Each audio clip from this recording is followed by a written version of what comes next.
And we had a fantastic start to the day, and it's going to continue in the same vein. So I'm Kevin Marsh. I'm co-director of AFOX. Wonderful to see you all here today.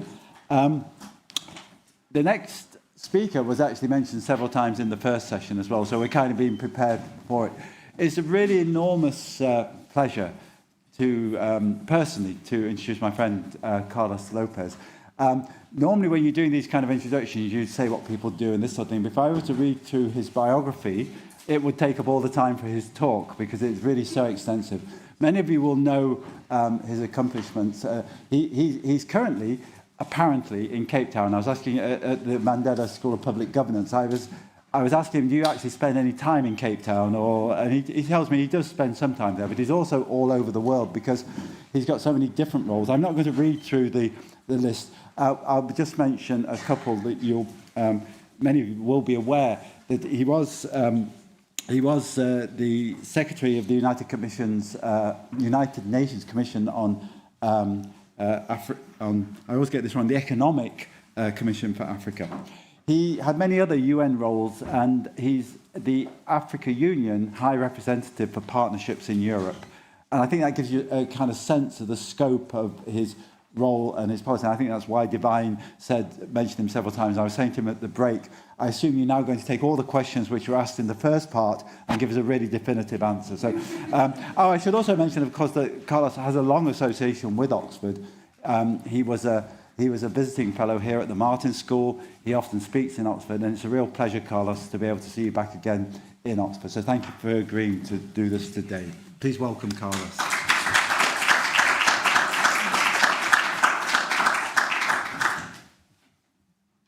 Thank you. It looks like, Divine, you put me on the spot. Huh? Thank you, Kevin. Thank you, Anne. It's really a pleasure to be with you again and to have the company of a wonderful audience here for this FORA. It's really also an opportunity for me to build on the first panel, which I found was very exciting and very complementary.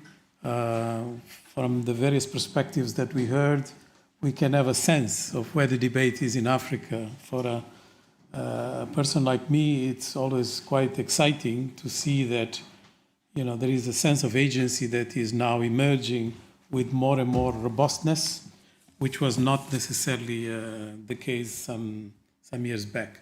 Sorry about that. I'm not helping, am I? Good, thank you. Well, I wanted to start with a quote that I thought could basically capture the essence of my talk to you today. It represents a bit of the thread of what I want to convey.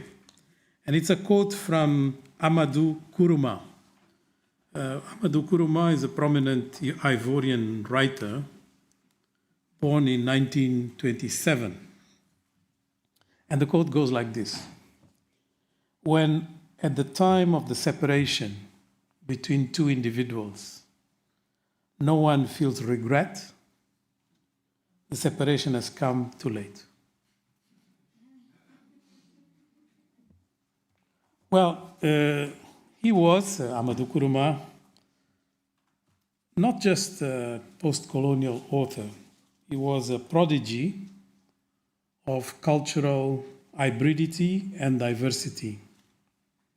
Kourouma's writing style was a unique blend of different literary and cultural influences, such as African oral traditions, French literary modernism, and Western popular culture. His fictional approach challenged dominant artistic and literary norms by emphasizing cultural mixing and hybridity to rejoice what he called the complexity of African identity and heritage. I believe Kourouma's work should be read not only as a representation of the post-colonial condition, but also as a celebration of Africans' creative potential. After completing his education, Nkrumah worked as a civil servant for several years, serving as a customs official, and then later as director of a textile factory. So interesting, because we are now in the year of discussing continental free trade area and industrialization. However, his passion for writing prevailed and led him to quit his job to focus on his preferred career. His debut novel, Le Soleil des Indépendances, The Suns, plural, of Independence, published in 1968, explores the impact of colonialism on African societies and the struggle for independence. The book won critical acclaim, and Nkrumah went on to publish several other praised and prized novels. Known for his ability to capture the complexities of African societies and the struggle faced by ordinary people, he is considered one of Africa's most influential writers, whose works continue to inspire and educate readers around the world. His debut novel refers to the many different suns, or sources of power, that emerged after independence, including new political leaders, traditional chiefs, or wealthy business people.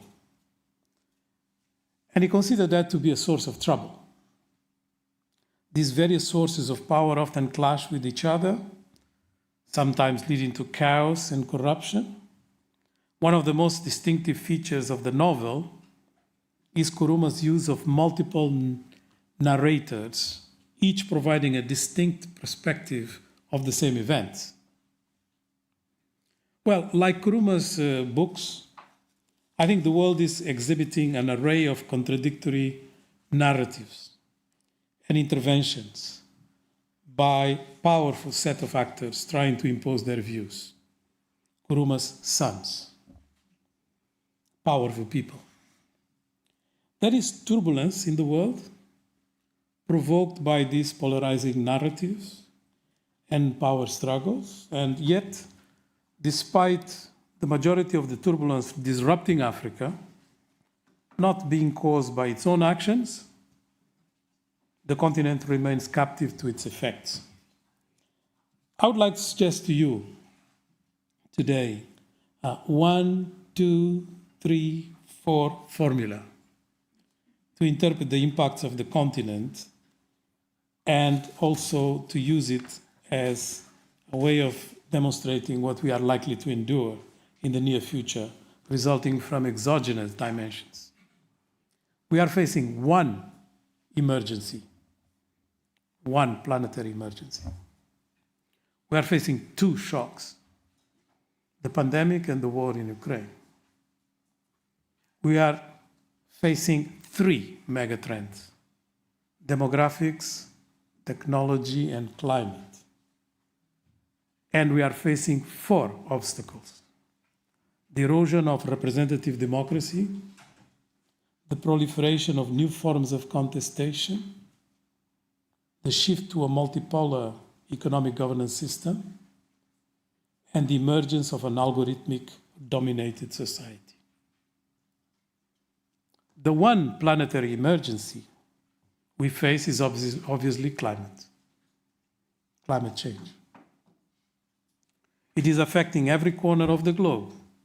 The evidence for this is clear and undeniable, with scientific studies and reports highlighting the scale of the problem. One key piece of evidence is the steady rise in global temperatures. According to the World Meteorological Organization, the 20 warmest years on record have occurred since 1981, with the past decade being the hottest on record. This increase in temperatures is driving other climate-related emergencies, such as heat waves, droughts, and wildfires. Another piece of data is the rise in sea levels. The Intergovernmental Panel on Climate Change reports that sea levels have risen by around 15 centimeters over the past century, with the rate of rise increasing in recent years. This rise in sea levels is threatening low-lying areas, putting coastal communities and infrastructure at risk of flooding and erosion. Furthermore, climate change is causing extreme weather events to become more frequent and severe, with significant impacts on agriculture, water resources, and human health. In Africa, temperatures have been rising at a faster rate than the global average. This increase in temperatures is exacerbating the impacts of droughts and floods, which are already common in many parts of the continent, despite Africa being responsible for a relatively small amount of global greenhouse gas emissions.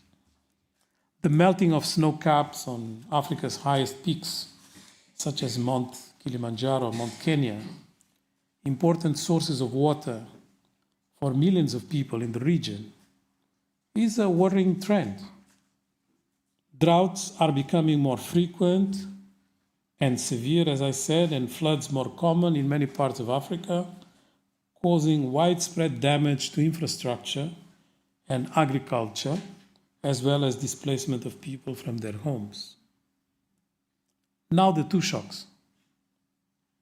First, the COVID-19 pandemic, with its sanitary, economic, and social consequences. The numbers speak for themselves.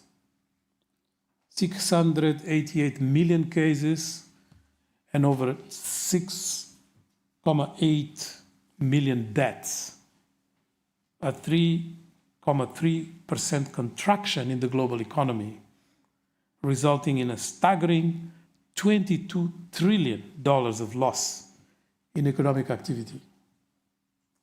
In Africa, the pandemic has caused a contraction of 2.6% in the economy in 2020 alone, with some countries experiencing even more significant contractions.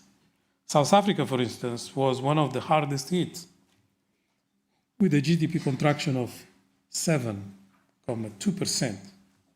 Moreover, the pandemic has led to the loss of over 20 million jobs in Africa and reversed a decade of gains in the most significant health and education indicators. The social impact of the pandemic has been no less severe, with disruptions in education systems, increased domestic violence, and mental health challenges. The pandemic has also had a profound effect on food systems, with an estimated 44 million people in Africa experiencing food insecurity. After a decade and a half of considerable progress in its macroeconomic management and social indicators, altered first by 2008-2009 global financial crisis, and then reinforced by the impact of the pandemic. The continent was at the limit of its capacity when in February 22, Russian troops entered Ukraine. This second shock became a crisis too many, testing the limits of the African resilience. The current war is, somehow, a consequence of tectonic shifts shaping the future's economy, with all the implications in terms of how to manage the declining importance of fossil fuels by those who control the stakes. Doesn't escape you the fact that Russia is mostly a fossil fuel production country. Financing operating tools are playing a critical role in shaping these events, either by stimulating or curtailing different sets of actors' behaviors. By the end of 2021, African sovereign borrowers had raised about 20 billion in capital markets, bringing African sovereign issuance to 175 billion over the past decade. It must be understood that African economies are thirsty for financing, and the margins for investment in such countries are being deeply affected by the war and have stopped this source of funding. These countries have no option but to tap into more expensive commercial debt issuance, given the limited access to concessional lending. This war should not have served as an excuse for the reduction in capital flows for Africa. Unfortunately, this has become its tangible outcome. Let me now turn to the three universal megatrends that affect African development. The first is demographics. Africa's population is projected to double to 2 billion by 2050, a mind-boggling number at best of times, but unfortunately tends to be decontextualized. Not only will the continent have the larger labor force than India and China, but it will also count on a vast concentration of youth. This, at the time the Western and most other regions of the planet will be aging. A quarter of the population of Europe and Japan are over 65. By the end of the century, that number may balloon beyond known and studied dependency rates. By contrast, 22 African countries display a median age of 20 or below.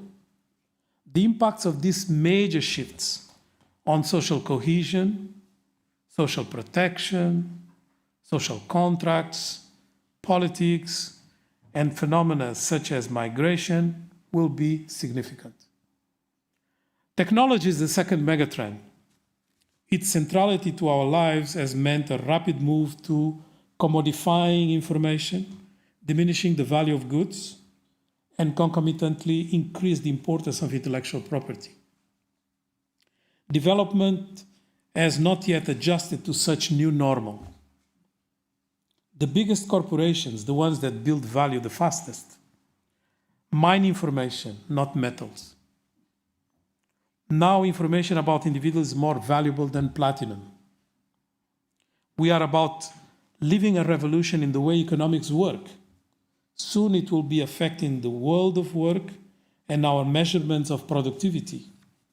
The question is how we sustain jobs when most economies are analog in a world where the highest value is digital. There is a window of opportunity to use the democratization of information access in one's favor. In truth, we are not experiencing merely a revolution of technology, but a potential revolution of regulation. Environmental degradation and lack of regeneration is the third megatrend. The current patterns pose a significant threat to our planet's sustainability. The degradation of natural resources such as water, air, and soil has been accelerated by industrialization and urbanization, leading to a substantial decrease in biodiversity and ecosystems. This loss of ecosystem services and biodiversity results in an overall decline in the health and well-being of both humans and environment.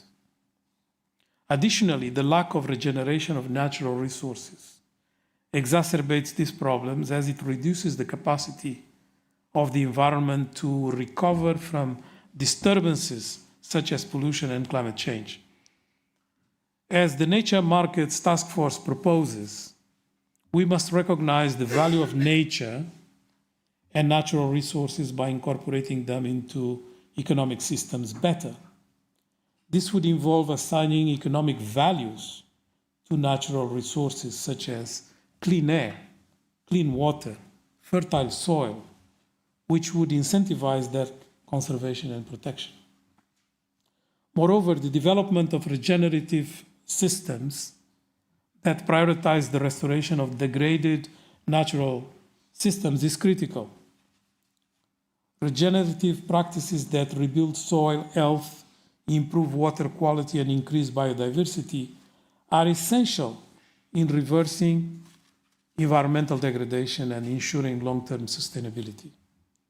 By adopting this approach to resource management, and incorporating natural values into economic systems, we can reverse the trends of environmental degradation and lack of regeneration.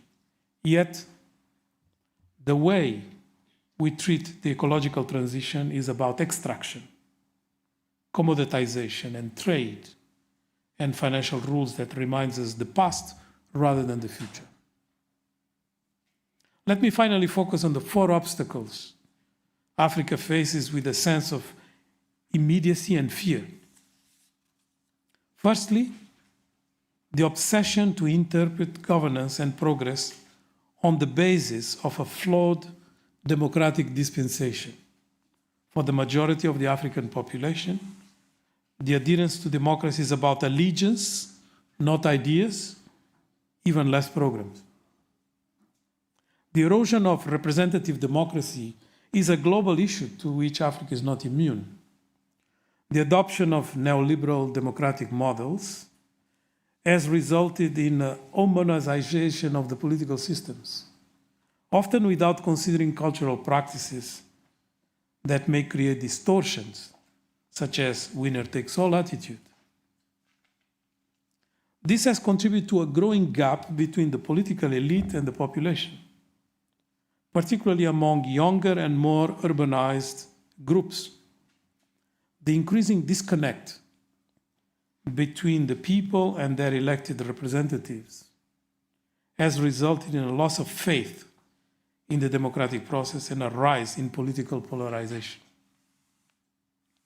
To address the erosion of representative democracy in Africa and around the world, it is crucial to recognize the need for new forms of representation, equalizing political rights with economic and social rights, ensuring electoral processes' integrity and inclusiveness. Secondly, there is a proliferation of new forms of contestation all over the world, challenging the traditional modes of political participation and representation. In Africa, this includes the rise of violent extremism and terrorism in regions such as the Sahel, as well as the emergence of street rallies and protests centered around emblematic reform figures and spontaneous mobs. One major factor driving these new forms of contestation is the growing frustration and disillusionment amongst the African youth with the existing political systems and institutions.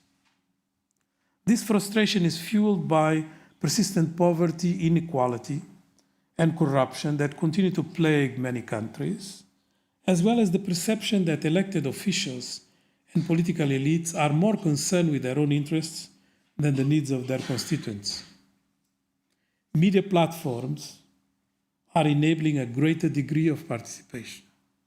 Social media platforms, in particular, have been instrumental in galvanizing support for political movements and agendas, exposing corruption and human rights abuse, or promoting fake news, hate speech, discrimination, and xenophobia. Thirdly, in recent years, there has been a significant shift in the global economic governance systems towards a more chaotic and uncoordinated mix of policies by the members of the G20, a group created in 1999 precisely to address such a danger. There is a rise in unilateralism in the economic sphere as countries seek to aggressively protect their own interests and assert their economic power in a world in fast mutation. One manifestation of this trend has been the beginnings of de-dollarization of international transactions as countries seek to reduce their reliance on the US dollar as the global reserve currency. There is a long way to go on it. This has been driven in part by concerns over the potential vulnerability of the global financial system to sanctions, economic sanctions, as well as the desire by some countries to reduce their exposure to, in particular, the US economic influence. However, this shift towards a multipolar economic governance system has also created significant obstacles for Africa. The selfish economic policies pursued by the big powers threaten to exacerbate existing inequalities and deepen the economic challenges faced by our countries. Moreover, the hypocrisy demonstrated by the unequal treatment of Africa in relation to other regions by international rating agencies underscores, just as an example, the challenges that African countries face in asserting their interests and securing a more equitable position in the global economic governance system. And finally, fourthly, the rapid development of artificial intelligence, machine learning, and quantum computing are set to fundamentally disrupt the way we live, work, and interact with each other.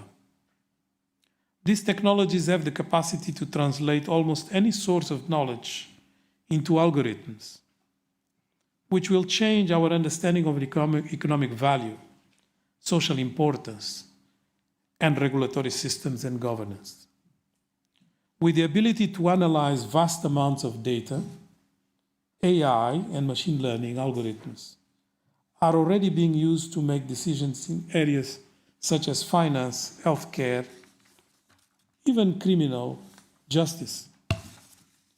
However, as these technologies become more sophisticated and integrated, they are likely to have an even greater impact. Quantum computing, in particular, has the potential to revolutionize a wide range of fields, from finance to cryptography. Its ability to process vast amounts of data at unprecedented speeds could lead to major breakthroughs in fields such as drug discovery, climate modeling, and materials science. However, the rise of these technologies also poses significant challenges. As algorithms become more complex, their inner workings become increasingly opaque, making it difficult to understand how sometimes even life-altering consequential decisions are made. The growing use of AI and machine learning also raises questions about employment and inequality.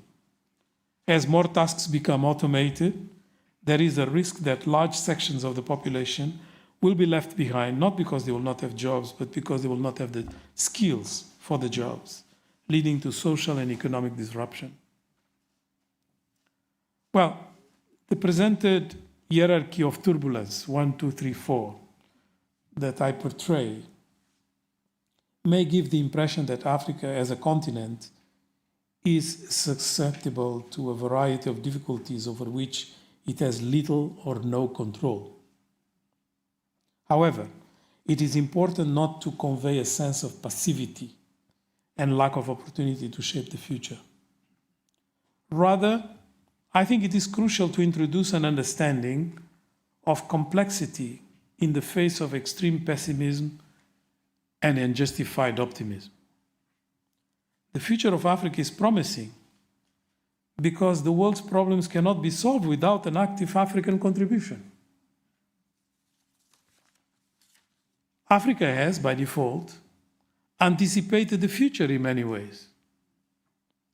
It has the best greenhouse emissions record, the most extensive conservation record, the largest unused arable land, excellent exposure to harness renewables, an abundance of strategic minerals, the longest record of creative recycling, a population accustomed to circular economies comparable to some of Asia's best performers, and the pioneers of new forms of mobility, such as car sharing. By default, Africa was forced to practice nearshoring. These examples demonstrate that Africa's weaknesses, which have led to its vast carbon credits against other nations' carbon debt, hold the key to addressing turbulence. The demographics of Africa are unforgiving, as the continent's significant youth population will force other nations to contemplate the nature of the market they will establish the genetic makeup they will form, the creativity they will cultivate, and the capacity for adaptation they will exhibit, they cannot do it without Africa. To conclude, let me go to Kuruma with another quote. When you don't know where you are going, know where you come from. Thank you.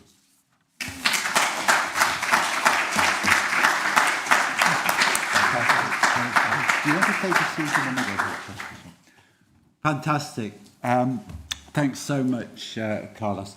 I'm afraid that before we had a panel, so what people could say to each other, oh, you take this question, you take this question. You're the only one that's going to be questioned, well, unless you put it to others in the audience. So let's open it up for questions and or comments. And I'm just looking for the roving mics. Yeah. Okay, so there must be questions after that and comments. Yep, what one there? Can we in the middle? Have we got the mics? Yeah. Oh, okay. Yeah. Yeah, just right there in the middle, and then one at the back row. Thank you. Can people also introduce themselves again, even if they've already spoken, so that we can remind who you are? I am Matarayele from the new AFOX Fellows from Ethiopia. It's really very extensive for presentation, Professor Lopes.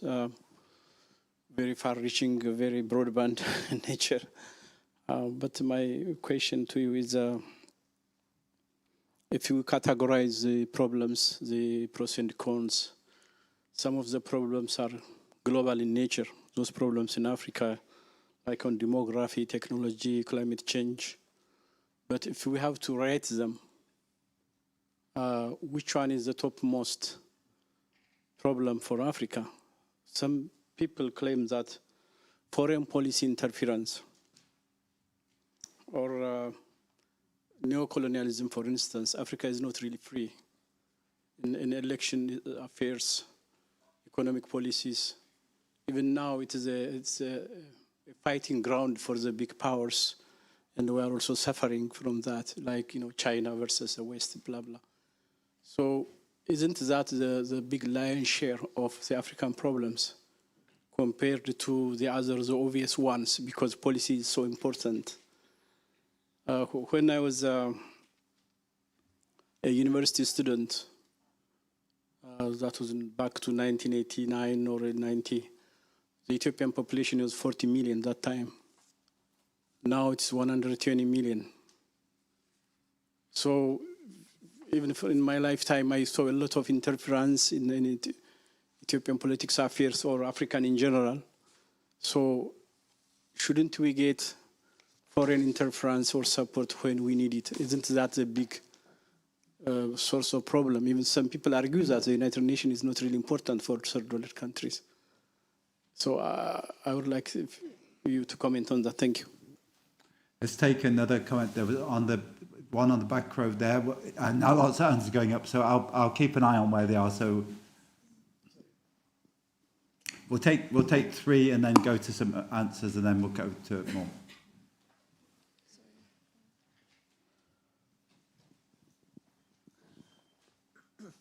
Thank you very much, Carlos, for your keynote. It's the conclusion for me. If we do not know where we're going any longer, we should at least know where we're coming from. So I would like to ask, how do we return to where we're coming from while keeping progress in mind at the same time? Thank you. Okay, thanks very much. And then one just to your, yeah. Thank you very much, Prof. My name is Kuda Kwashe. I'm an AFOX fellow here. I'm from Zimbabwe. You did mention a very interesting point in your presentation when you talked about social media, and you connected social media to what you refer to as one of the biggest assets that comes from Africa, a fairly young population. But how can we make good use of social media in Africa, especially given the fact that the few of those youths who get access to social media tend not to focus on things that matter, if I may use that phrase. For example, let me give you an example. A few weeks ago in Zimbabwe, there was Al Jazeera produced a documentary which they called The Gold Mafia, which was basically discussing how billions of US dollars was lost through smuggling of gold from Zimbabwe to Dubai and many other countries. And when Al Jazeera let this documentary to the world, especially to Zimbabwe, the expectation was that it was going to cause such a shockwave in the social media space, but much to their anger, it really didn't do much, especially in the why was that the case? Because exactly at the same time, like the previous speakers talked about what is Googled the most, they discovered that actually a majority of these young Zimbabweans were spending their time on some socialites who were talking about fights they had in a bar.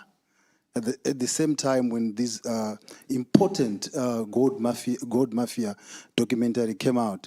So I'm not sure whether it has to do with the algorithms on social media or specifically what the youths on Africa focus on when they are on social media, but how can we use social media space to make it effective in developing Africa?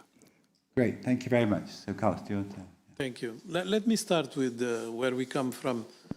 It's not a call for us to just become trapped into doing things like in the past, but rather to know one's origins. It's very important for us to be able to project what is the body of knowledge that we want to use for transformation and for the future.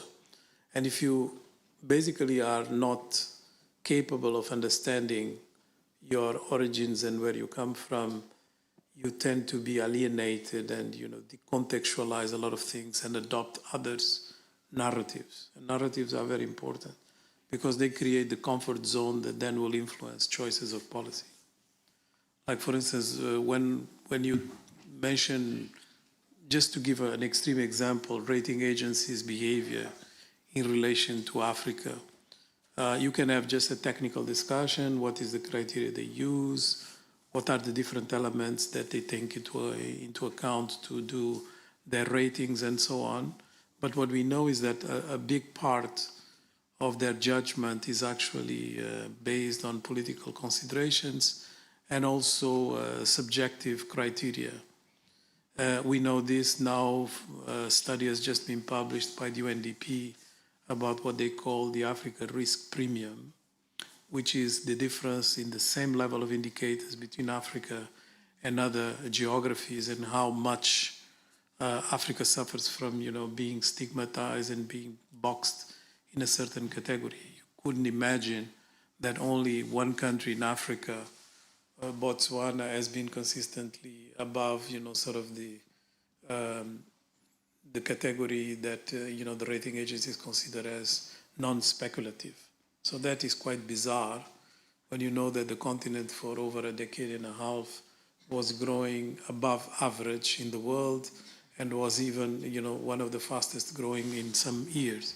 So this is very paradoxical, but it is also a testimony that narratives have a very strong influence in our thinking.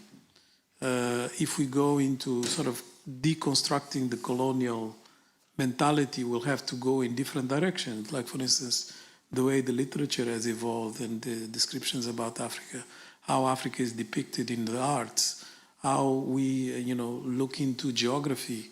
Why is it that we continue to use the Mercator projection that everybody knows is wrong and does not correspond to the landmass, but it's the comfort.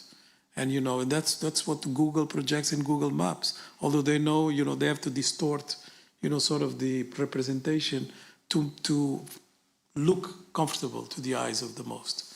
And I think that's really the lack of a certain degree of agency that comes from not knowing where you come from.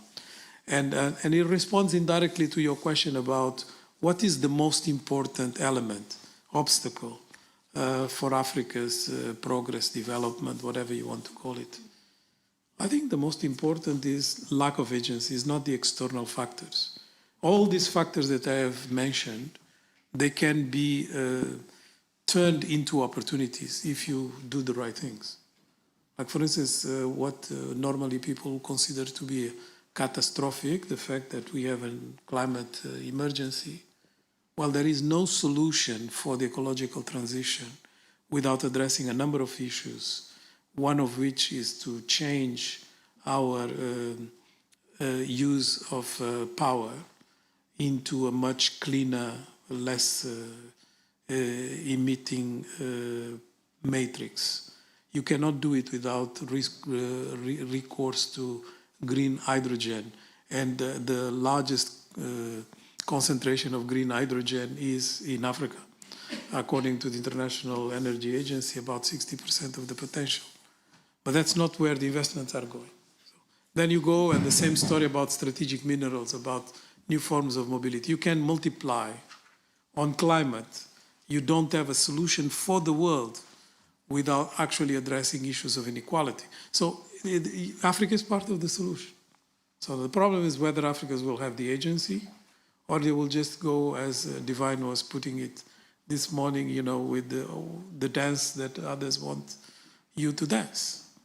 And I think that's basically the challenge. Now, when it comes to changing narratives, one difficulty that we have is how we master the new technologies in such a way that they are basically channeled to the best of possibilities and not to the worst. Social media is a very complex one because you can actually, through algorithmic definitions, you know, tilt people to certain types of behavior, and that's exactly what is doing, what these big techs are doing, not only socially because it generates revenue, but also politically, which is much more dangerous. There is a debate very interesting going on right now in Brazil, where the Constitutional Court and the Supreme Court are actually fighting the big techs about social responsibility. It's just about, you know, them being considered as agents that have to follow the same rules as the rest of the entities of a country, in this case individual and public. And it's very difficult because, you know, there are all kinds of justifications not to accept the rulings that are emerging. And one of the ways the big techs found they could use and unleash was actually to have public opinion manipulation through algorithms that will, you know, raise an opinion against the government changes. To such an extent that now the MPs are sort of afraid because the public opinion is not in favor of enforcing this type of rules. So I think it's fascinating to follow because it's one of the cases where you have the most complex, you know, sort of legislation implications and a mature discussion about some of the impacts of these new technologies. And I think we have to be prepared for this algorithmic sort of domination, and you know, the sooner the better. Great, thanks. So other questions? There's one over, one there, one down here at the front. So sorry, Bettina, can you get the mic across right to the other side?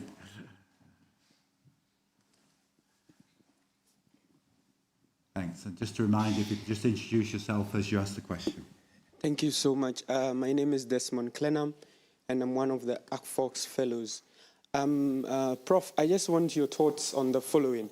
I think there is a school of thought that is talking about the indigenization of African knowledge systems, and also the fact that our educational curriculum should be contextual, and it should also be unified in a way that allows for multidisciplinary and transdisciplinary approach. It should also be extensional, so most of the things we learn should go beyond the classroom and go to the world of work, and finally it should be experiential.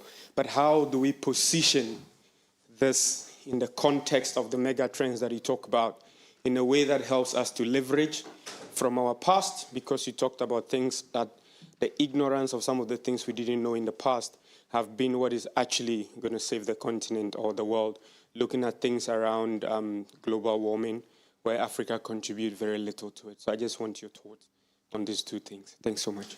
Great, thank you. And then we have a question down at the front. Sorry, Botania, we're making you really run around the whole auditorium. So.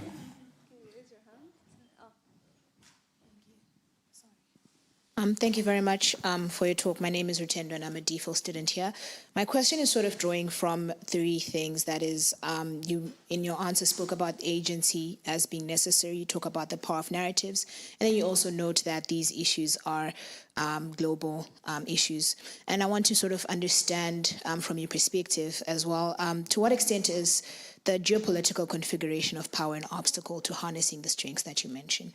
And how can we navigate this geopolitical power inequality, understanding, of course, that there are certain strengths, but because we're not dealing with this in our own little vacuum or crucible, we're sort of interacting with much larger issues. Thank you. Great, and across Divine has a question. Thank you very much. It's a very simple, short question linked to your suggestion about agency, and what would this entail? How should this be articulated, taking back agency?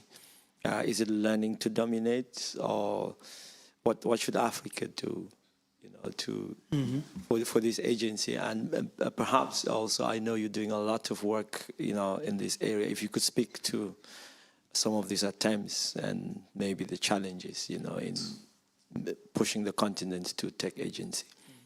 Yeah, a very short, easy question. So let's take those three, and then depending on the timing, there are a couple of others, but let's take those three.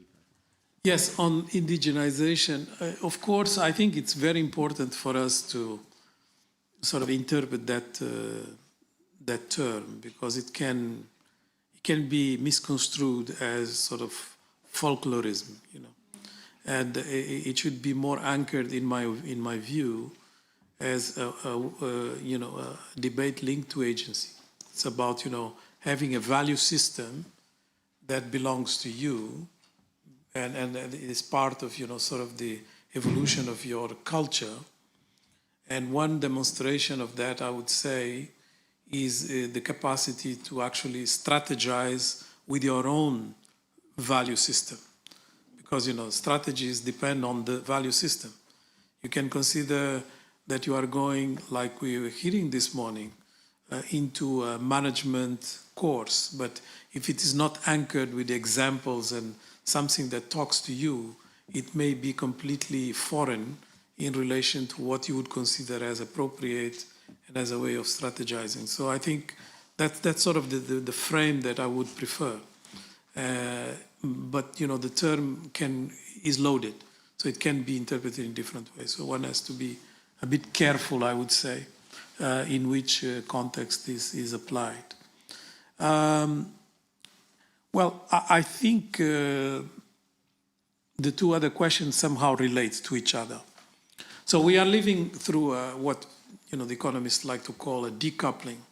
So where you have a divergence between the economies of the West and China in particular, not exclusively, but in particular.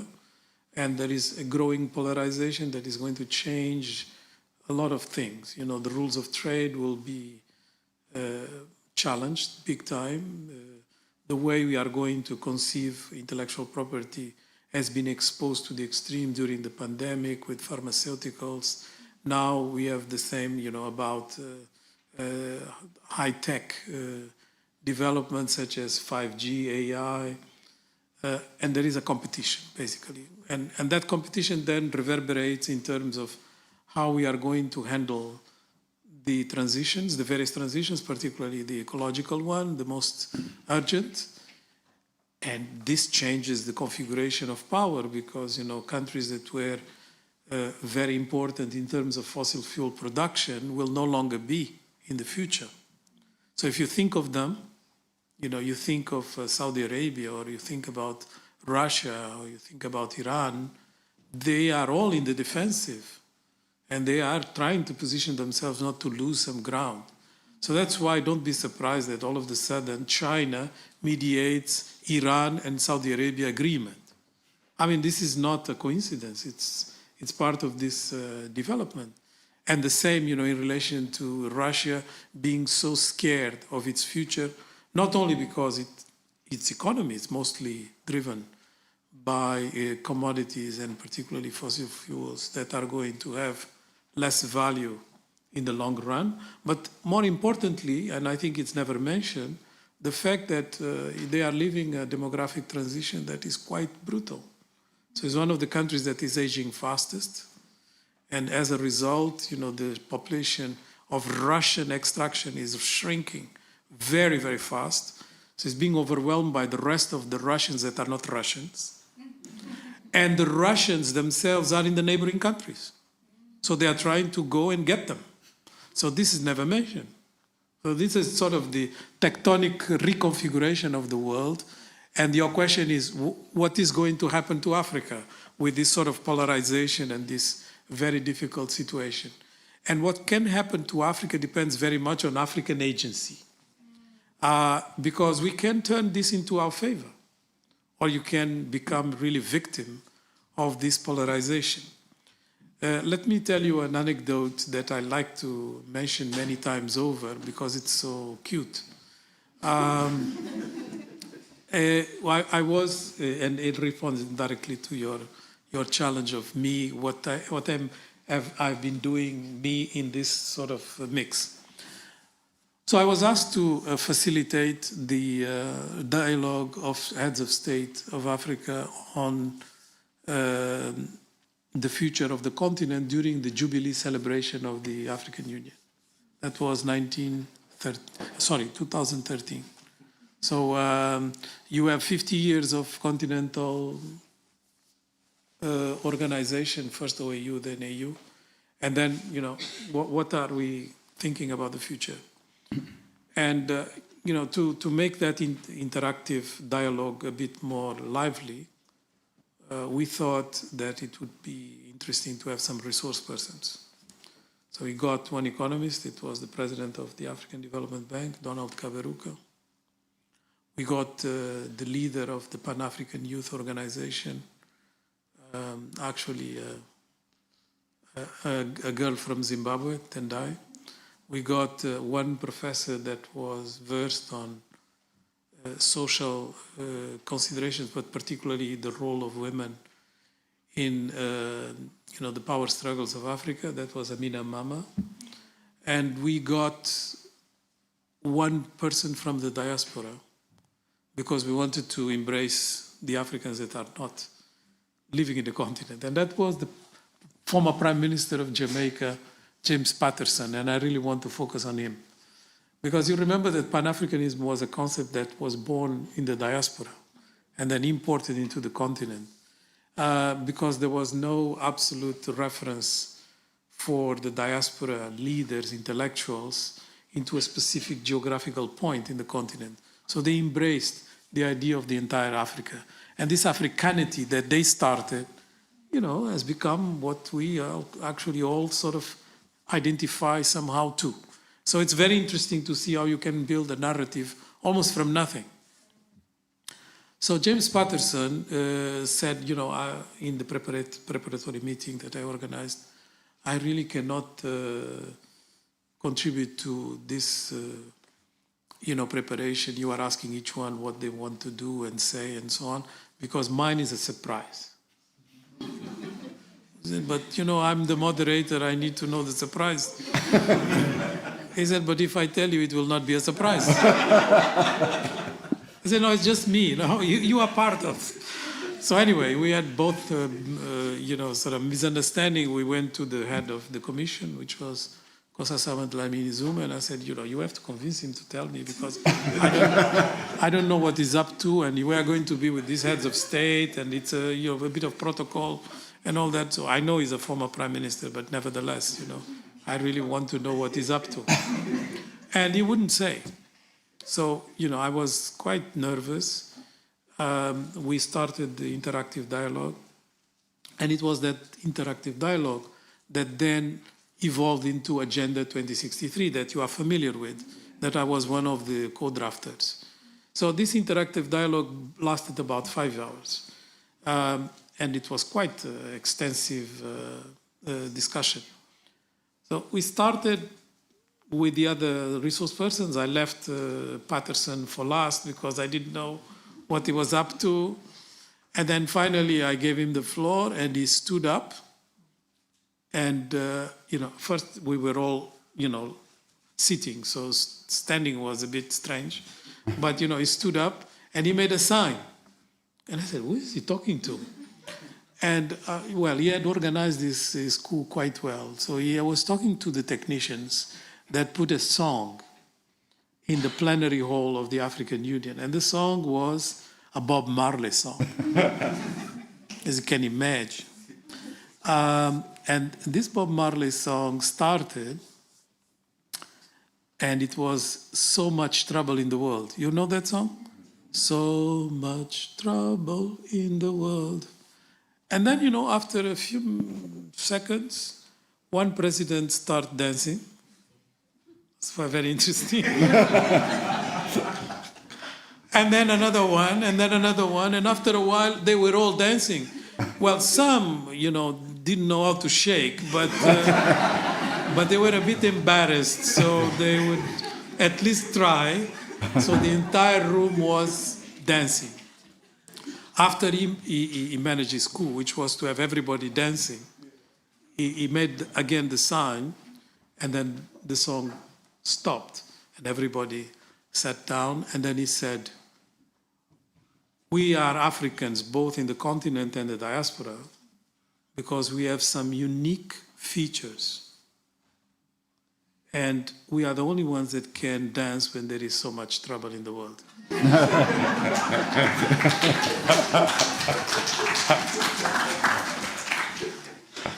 So, is that enough for you? Fantastic. I think we have time for at least one more. So Faith here at the front, and then I'll just see if there's any. Thank you very much, Prof, for that excellent reflection there. And you highlighted the erosion of representative democracy in Africa. And in the spirit of the Agenda 2063, which you've just talked about, how do you think Africa can reverse this erosion of representative democracy? By the way, my name is Faith, and I work with the Africa CDC and the African Union. Thank you. Yeah, so I think perhaps because we are running to the end of the session, we'll just take that question. Yes, very good. So, I wrote an article for the African Association of Political Science that has since disappeared.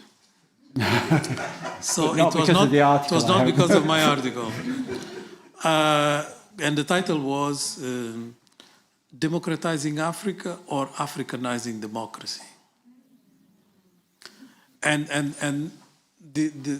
the sort of the rationale for this provocation was, if you democratize Africa, basically you bring a certain number of institutions, methods, processes into Africa that are foreign, that have not been sort of organically created.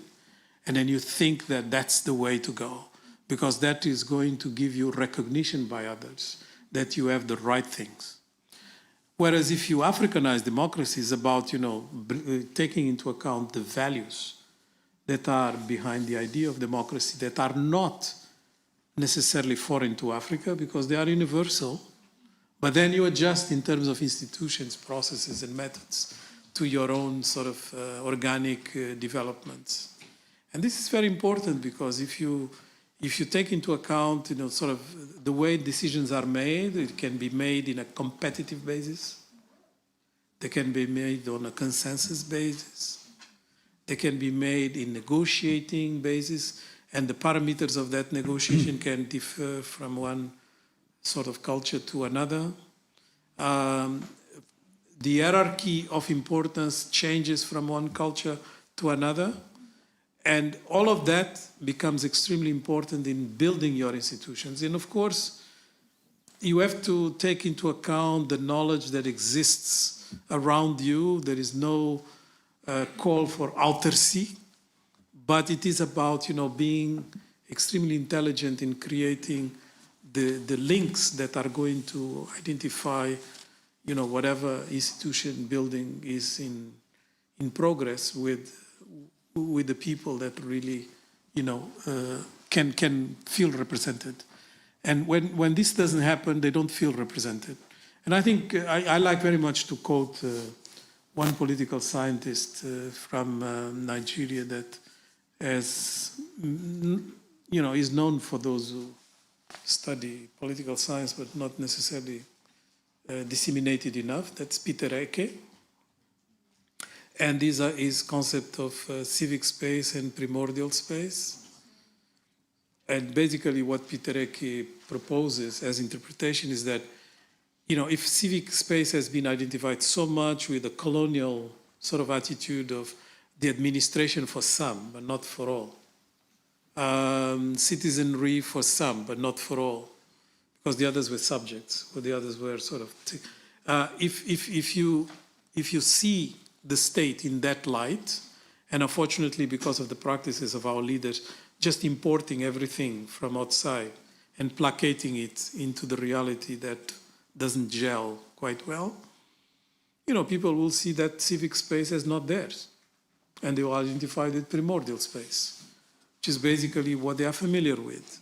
You can call it ethnic identity, you can call it whatever you want, but it's about just feeling secure on your primordial space. And if this bridge is not put in place, you don't have the right political representativeness, and therefore you are just democratizing Africa, but you are not Africanizing democracy. Thank you.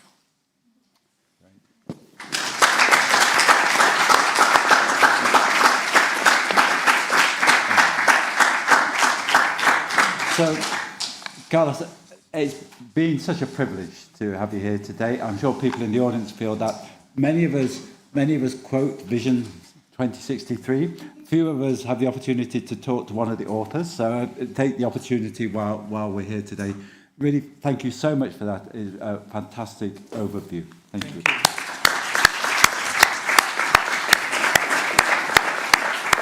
So, just a couple of important announcements. The first is that upstairs, if you go upstairs, either up the internal stairs or go outside and go up the staircase outside, and on your right is the room where the posters are. And these are posters presented by DPhil students here in Oxford. There are some fantastic posters up there. I really encourage everybody to go up now, and there's a reason for this, after we leave the room, to begin to look to them, to talk to the people who are presenting them and learn a lot about the kind of research that's going on in Oxford. And when I went up at break to have a look, I sort of really recommend that people go up and do this. And the reason for saying do it now rather than later is because due to a kind of the way the college works, which we were not aware of when we set our agenda, we can't actually take lunch until 25 minutes time at 1 o'clock, because we're having lunch in the hall. So now's the right time to chat to each other, but ideally chat to each other up at the poster room and get an opportunity to look at all the fantastic work that's going on with the DPhil students in Oxford. So I just want to check with my colleagues whether we've got any other announcements we have to make at this point. I don't think so. Back at 2, yeah. So the most important announcement is to be back at 2. We've had a fantastic morning. I think this afternoon we're going to have an equally fantastic afternoon. We move to the other AFOX themes. So we're going to be talking about innovation for prosperity and about healthy people. So different themes, but I'm sure they'll link into many of the things we've talked about this morning. And then we end with this fantastic overview or finishing address about how to change research into policy in Africa, which I think hopefully will bring everything together. So a great afternoon ahead. Enjoy lunch, but please do go and talk to the DPhil students now before we take lunch in the hall. So thanks very much, everybody.